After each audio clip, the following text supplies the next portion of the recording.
தலைவர்களை கொலை செய்ய முயற்சிக்குது. எல்லாத்தையும் பார்க்கும்போது அந்த மக்களுக்கு வந்து இஸ்ரேலோட நட்புறவு இருக்கக்கூடாது. அதுதான் 1979 முழுசா அந்த நட்புறவை முடிச்சிட்டாங்க. ஆமேனியை வந்து ஒரு மதகுரு, அவர் வந்து கிளரிக், இங்கிலீஷ்ல வந்து கிளரிக்னு சொல்லுவாங்க. அவர் ஒரு இஸ்லாமிய மதகுரு. நேருவோட புத்தகத்தை படித்த போது தான் எனக்கு வந்து வெள்ளக்காரங்க வரதுக்கு முன்னாடி இந்தியா எப்படி இருந்துச்சுன்னு நான் கத்துக்கிட்டேன். அப்படிலாம் ட்வீட்லாம் போட்டிருக்காரு 2013, 11 இந்த மாதிரி. ஆனா மத அடிப்படைவாதி. இப்பதான் அவர் மேல வந்து ஃபர்ஸ்ட் அட்டம்ப்ட்லேயே விழுந்துட்டாண்டா நிறைய பேர் மீம்ஸ்லாம் போட்டுருக்காங்க அமெரிக்காக்காரர். 1981 ஒரு அசாசினேஷன் அட்டம் நடந்தது. கமேனியை கொன்று விட்டால் ஈரானை வீழ்த்து விட முடியும்னு ஒரு பிரச்சாரம் பண்ணாங்க. ஆனா அவங்க அடுத்த 5 பேரை தீர்மானிச்சிட்டாங்க. ஆமா, உருவாக்கி வச்சிருக்காரு. இஸ்ரேல் பிரதமர் நேத்தன்யாவும் 1989 இருந்து ஐயோ இன்னும் 3 வாரத்தில் அணுகுண்டு தயாரிச்சிருக்கான்னு எப்ப சொல்றான்? 1992 சொல்றான். இன்னைக்கும் சொல்றான் இன்னொரு 3 வாரத்தில் தயாரிச்சிருவாங்க. டே அந்த 3 வாரம் எப்பதான்டா வரும்? ஈரான் மீது தாக்குதல் நடத்துவது, ஈரானை உலக அரங்கில் தனிமைப்படுத்துவது, அந்த மக்களை வந்து பயங்கரவாதிகளாக சித்தரிப்பது, இது போன்ற பல்வேறு நடவடிக்கைகளில் ஈடுபடுறது மட்டும் இல்லாம இது வரைக்கும் 30க்கும் மேற்பட்ட சயின்டிஸ்டுகளை கொண்டிருக்காங்க. இஸ்ரேல் அப்படிங்கிறது வந்து வரலாறு முழுக்க அமெரிக்காவின் ஏவல் நயால் தான் செயல்பட்டு, அது ஒரு தேசமே கிடையாது. பாலியல் வழக்கில் குற்றம் நிரூபிக்கப்பட்ட ட்ரம்ப்பும், எப்ஸ்டீன் ஃபைல்ஸ்ல இடம்பெற்ற ட்ரம்ப்பும், பல குழந்தைகளை பெண்களை கொன்று குவித்த நேத்தன்யாகவும் சேர்ந்து ஈரானிய பெண்களுக்கு விடுதலை தரப்படுறாங்களா? இந்தியாவுக்கு எந்த பொருளும் நாங்கள் சப்ளை பண்ண மாட்டோம், இந்திய பொருள் வெளிநாட்டுக்கு எங்கேயும் போகக்கூடாது, யாரும் இந்தியா கூட வர்த்தகம் வச்சுக்கூடாதுன்னு சொன்னா நாளைக்கு நம்ம என்ன பண்ணுவோம்? தமிழகத்தின் பல எம்பி எம்எல்ஏக்களின் வெற்றிக்கு வித்திட்ட கிங் 360 தேர்தல் வியூக சாப்ட்வேர் 2026 புதிய வாக்காளர்களின் அப்டேட் விவரங்களுடன் உங்கள் தொகுதியில் உங்கள் வெற்றிக்கு வித்திடுகிறது. உங்கள் வாக்காளர்கள் தொகுதி, பூத், ஆண், பெண், வயது என பல வகைகளில் ஒரே நொடியில் உங்கள் விரல் நுனியில் bulk WhatsApp, bulk voice call, viral தேர்தல் பிரச்சாரங்கள், ட்ரெண்டிங் செய்திகள் என கிங் 360 தேர்தல் வியூக பணிகள் குறித்த விவரங்களுக்கு உடனடியாக இணைந்திடுங்கள். இப்ப போர் பதற்றம் நிலவிக்கிட்டு இருக்கு. ஈரான், இஸ்ரேல், அமெரிக்கா போர் அப்படின்னு சொல்லி காமினி அவர்கள் கொல்லப்பட்டிருக்காரு. இதற்கு முன்னாடி வந்து இஸ்ரேல் ஈரானுக்கு ஒரு நட்பு இருந்ததா சொல்லப்படுது. எப்படி போரா வளர்ற அளவுக்கு மாறி இருக்காங்க? அதாவது அது ரெண்டும் வந்து ரொம்ப நட்பு தேசங்கள் எதிரியா மாறிட்டாங்கன்னு கிடையாது. 48ல் ஈரான் வந்து இஸ்ரேலை ஒரு நாடாக அங்கீகரிச்சது. அது வந்து ஒரு ஸ்ட்ராட்டஜிக் மூவ் தான். அது வந்து ரெண்டு பேருக்கும் பயங்கர நட்பு. இப்போ வந்து நெல்சன் மண்டேலாக்கும் பல உலக தலைவர்களுக்கும் நட்பு இருந்தது. அது வந்து ஒடுக்கப்பட்ட தேசங்களுக்கான நட்பு. எந்த தேசங்கள்லாம் காலனிய நாடுகளால், அதாவது இப்போ ஆங்கிலேயர்கள், பிரான்ஸ்காரங்க, ஜெர்மன், ஸ்பெயின், இவங்களால ஒடுக்கப்பட்ட தேசங்கள் எல்லாருமே ஒரு கூட்டமைப்பாக உருவாக்குனாங்க இல்லையா? அந்த மாதிரி வந்து நட்பெல்லாம் கிடையாது இஸ்ரேலுக்கும் ஈரானுக்கும். ஈரானுக்கு அங்கே இருந்த பிற நாடுகளுக்கும் அரபு தேசங்களுக்கும் ஒரு முரண் இருந்தபோது எதிரிக்கு எதிரிய நண்பன் அப்படிங்கிற முறையில் இஸ்ரேலை அவர்கள் அங்கீகரித்தார்கள். ஆனால் மத ரீதியாவா? இல்லை, மத ரீதியாங்கிறது இல்லை. ஒரு இப்போ நம்ம இருக்கிறோம்னா நம்மளுக்கு வந்து சைனா, பாகிஸ்தான் கூட வாய்க்க தகராறு இருக்கு இல்லையா? அந்த மாதிரி ஈரானுக்கும் சுற்றி இருக்கிற நாடுகளோட வாய்க்க தகராறு இருக்கும் இல்லையா? அதில் இவங்கெல்லாம் நம்மளுக்கு எதிரியாக இருக்கிறாங்க, அவங்களாம் இஸ்ரேலுக்கும் எதிரியாக இருக்கிறாங்க அப்படின்னும் போது எதிரிக்கு எதிரியா நண்பன்ற முறையில் ஒரு ஸ்ட்ராட்டஜிக் தான் அது. இப்போ உதாரணத்துக்கு வியட்நாம் போர் நடந்தபோது உலகமே வியட்நாம் ஆதரிச்சாலும் சைனாக்கும் வியட்நாமுக்கும் முரண் இருந்தது. ஏன்னா அது அந்த பிராந்திய அரசியல் அப்படிதான் இஸ்ரேலுக்கு ஒரு ஆதரவு தெரிவிச்சிருந்தாங்களோ இல்லையா? அது எப்போ வந்து முறியுதுன்னா இப்போ கிடையாது, 1979 முறிஞ்சிருச்சு.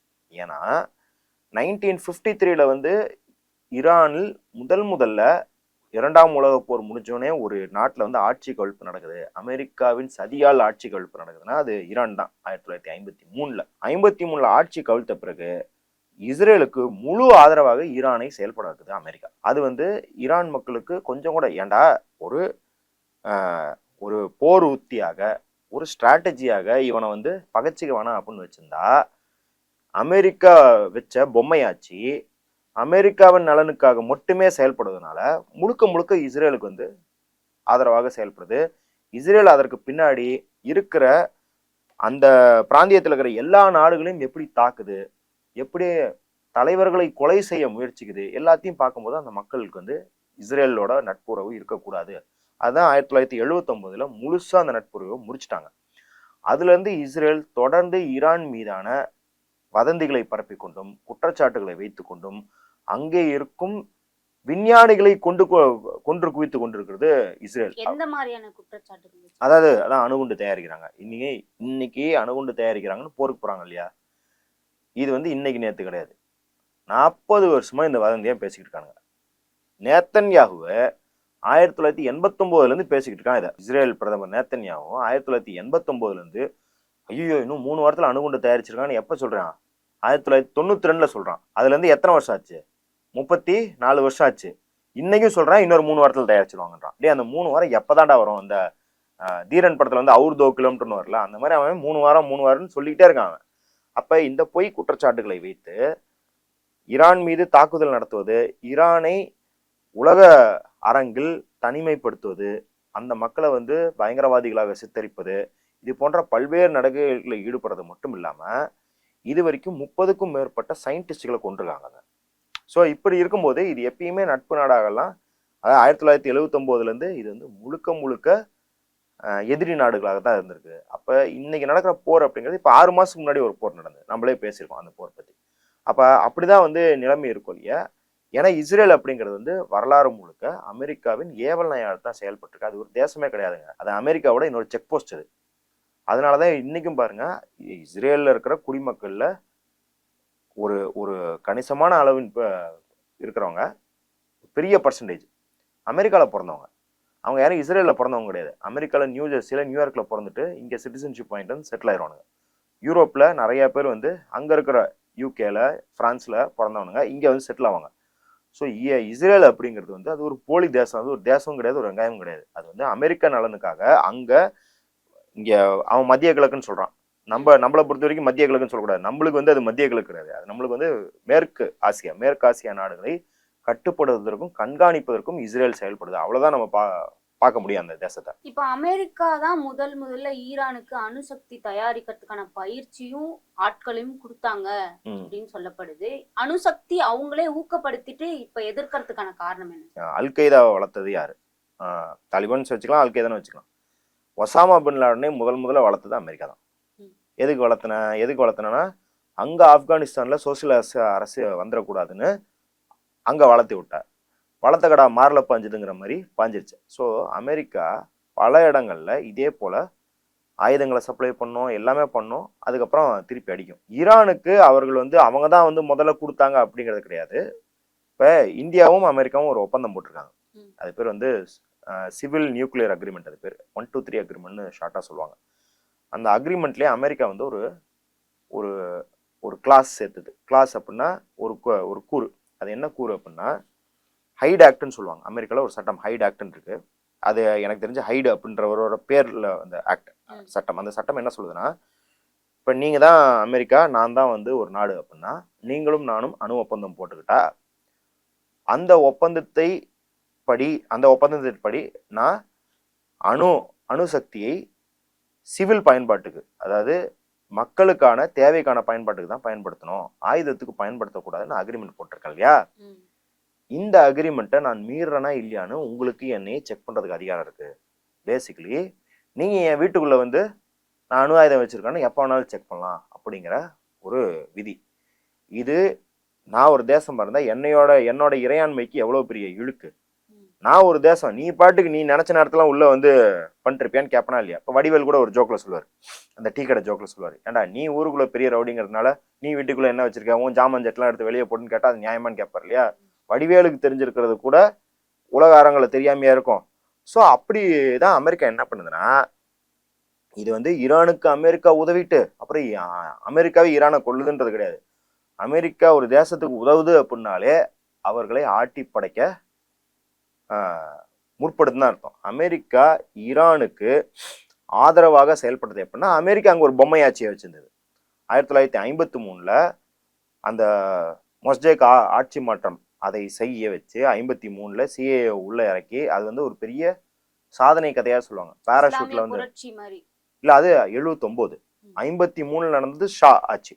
ஷா ஆட்சி ஒரு மன்னர் ஆட்சியை கொண்டு வந்துச்சு பாருங்க. ஜனநாயக ஆட்சின்னு சொல்லிட்டு மன்னர் வழி வந்தவன வைக்கிறோம்னு சொல்லி ஒரு ஷா, அவன் பேர் பஹலாவி, அவனோட பையன் தான் இன்னைக்கு அமெரிக்கால இருக்கிறான்.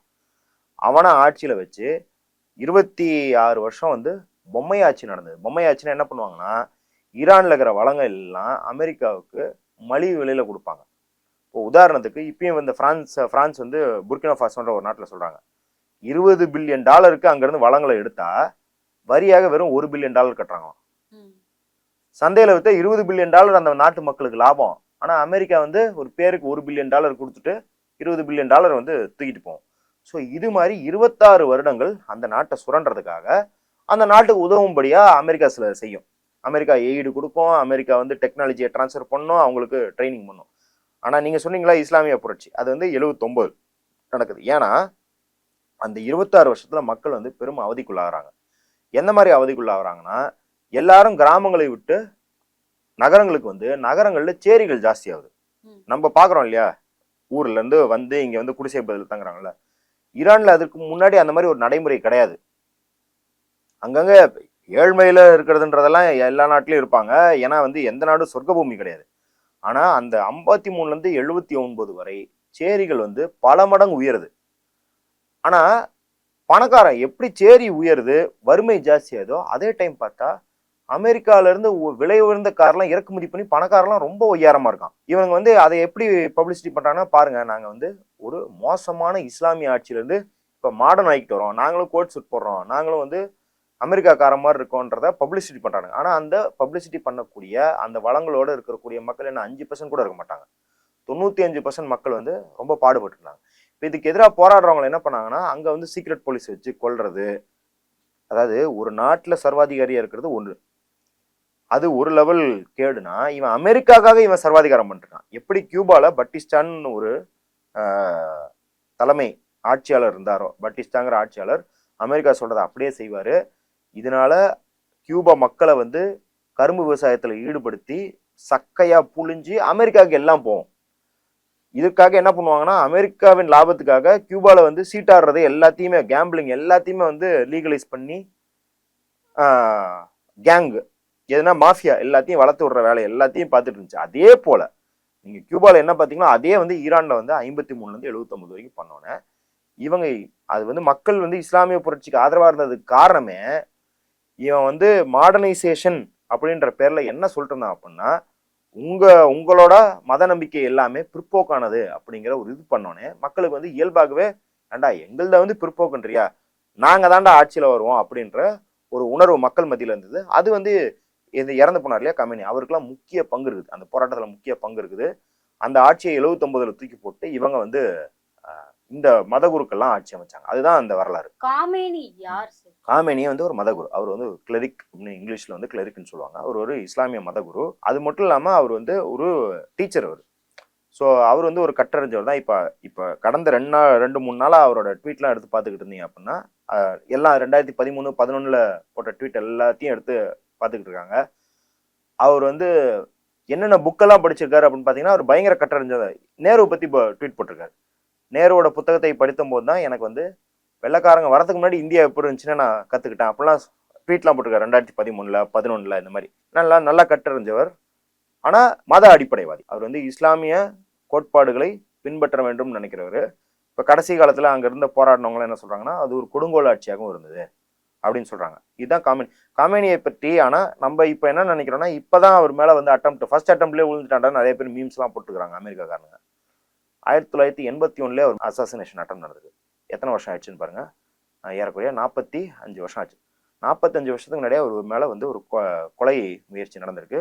அதுல அவருக்கு ஒரு கை செயலிழந்து போயிட்டார். அவரால் ரைட் ஹேண்டை வந்து மூவ் பண்ண முடியாது. ஸோ அது 81ல இருந்து இப்போ வரைக்கும் பல அட்டெம்ப்ட் நடந்திருக்கு அவர் மேல. பல முறை உங்களை நாங்கள் போட்டு தள்ளுறோம்னா அமெரிக்கா வந்து கொலை மிரட்டல் விட்டுருக்கு. ஈராக் சதாம் ஹுசேன் கொலை மிரட்டல் விட்டுருக்காரு. எல்லாத்தையும் பார்த்து வந்தவர் தான். ஈரான் மக்களின் ஆதரவை இன்னும் பெரிய எதிர்ப்பு இருக்கு. இந்த கடந்த சில வருடங்கள் தான் பெரிய எதிர்ப்பு. ஏன் காரணம் அப்படின்னா, அதற்கும் அமெரிக்கா தான் காரணம். அமெரிக்கா தூண்டி விட்டுச்சுன்றது கிடையாது, தொடர்ந்து பொருளாதார தடைகளை அமெரிக்கா போடும். ஈரான் எங்கள் பேச்சை கேட்கலாம் பொருளாதார தடை. இது வரைக்கும் நான் ஏன் கியூபான்னு திருப்பி சொல்லிருக்கேன்னா, கியூபாவும் ஈரானும் தான் அமெரிக்காட்ட இருந்து அதிகப்படியான பொருளாதார தடைகளை வாங்கியிருப்பாங்க.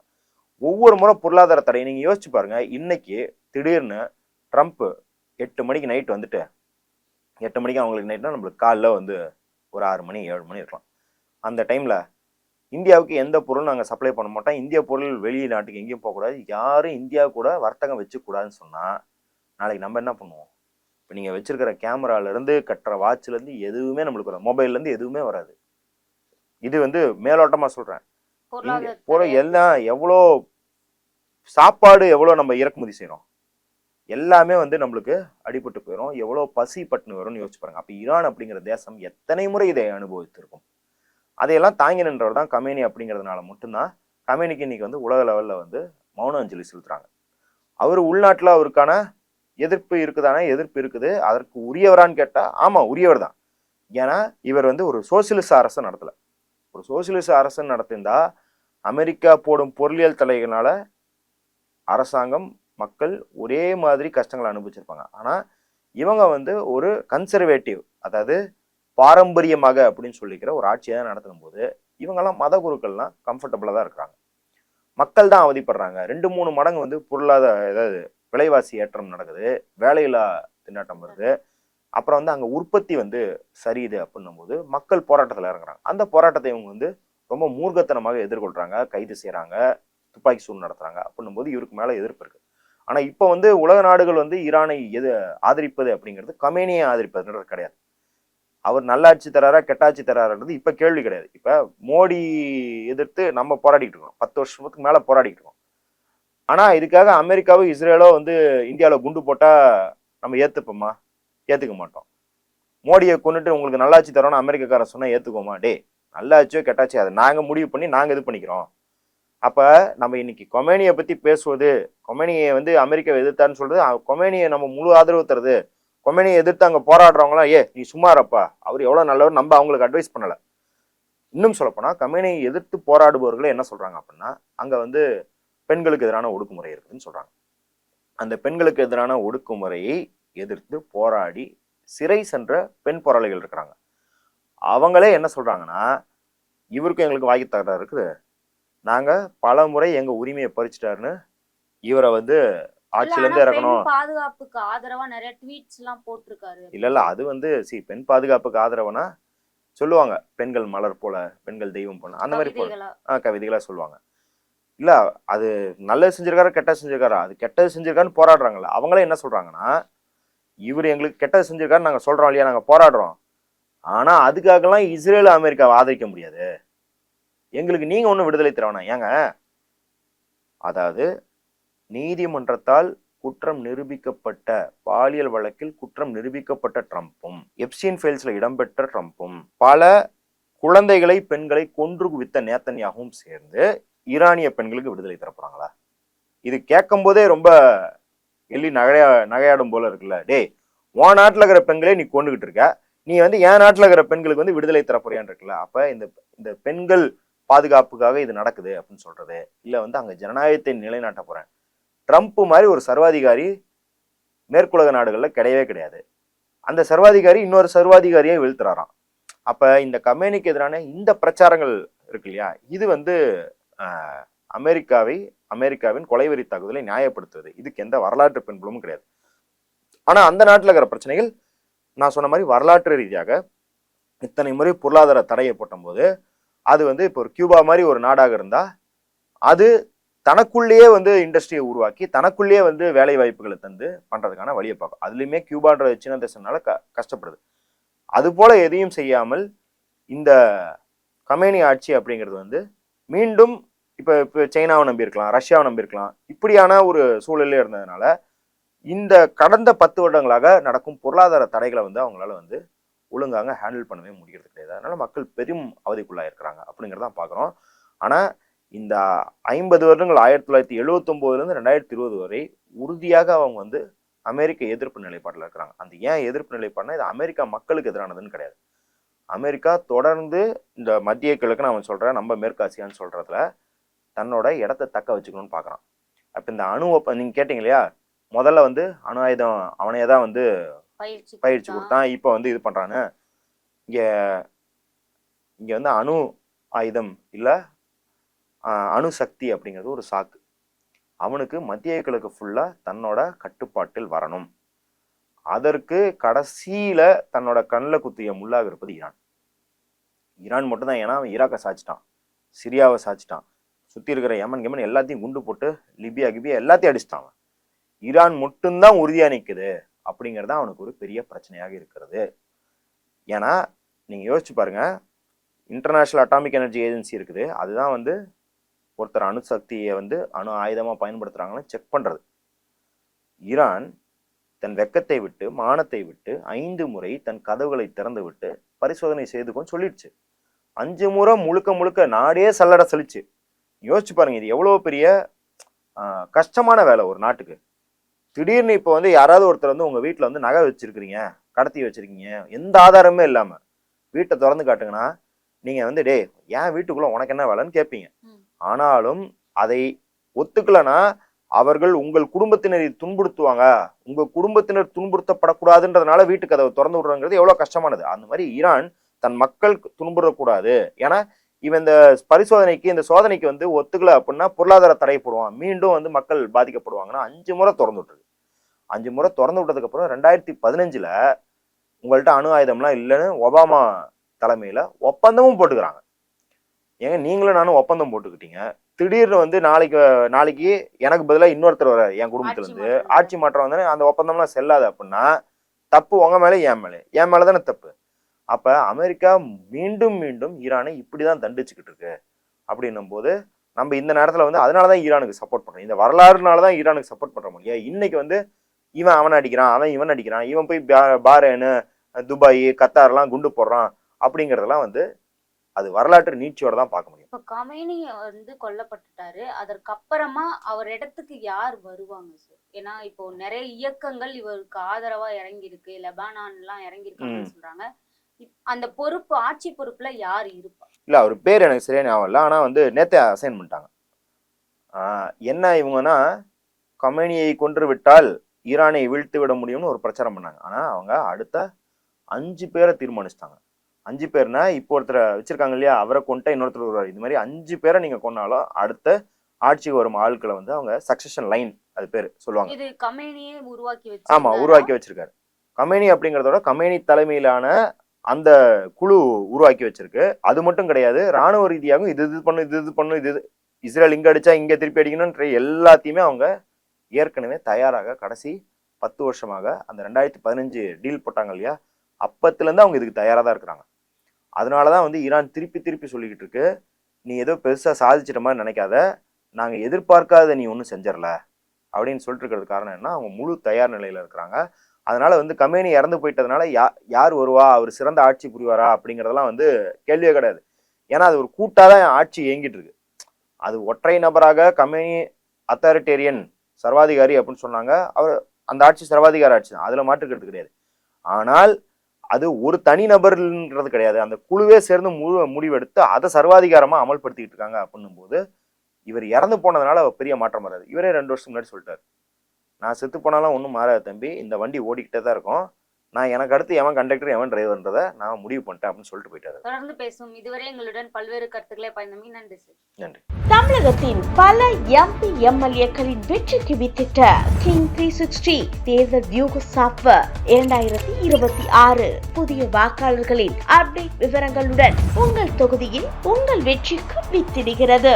உங்கள் வாக்காளர்கள் தொகுதி, பூத், ஆண், பெண், வயது என பல வகைகளில் ஒரே நொடியில் உங்கள் விரல் நுனியில் bulk WhatsApp, bulk voice call, viral தேர்தல் பிரச்சாரங்கள், ட்ரெண்டிங் செய்திகள் என கிங் 360 தேர்தல் வியூக பணிகள் குறித்த விவரங்களுக்கு உடனடியாக இணைந்திடுங்கள்.